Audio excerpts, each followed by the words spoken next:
Griežat tātad ar cirkulāro zāģi, ar vadulu, līdz ar to ir ļoti taisnas maliņas. Ar nazi nenogriezīs, ja. Un arī māju nesagriezīs ar nazi. Arī tas ir labi, vai ne?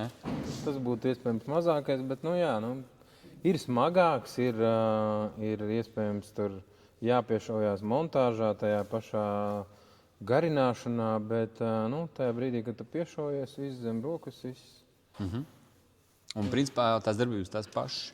Izmēri izmēru, atzīmē izmēru, nozāģē. Nevis naža vietā nogriez un nolauza, iegriez un nolauza, bet, nozāģē. Šito paņem. Strādā?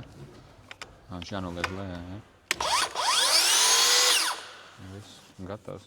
Ne putekļi, ne troksnis, nekas, vai ne? Cik klusi. Bez putekļu sūcē putekļu lieli. Jā, tas jā. Un re, kur ir pareizs zāģis, kur ir slēgtais, nevis, ka viņš viss iet pa gaisu.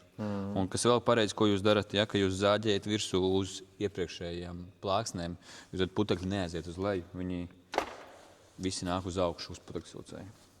Visu daram pareizi. Yes. Reini, visu, kā tu saki. Viss, kā tev patīk. Man arī vajag reklāmu.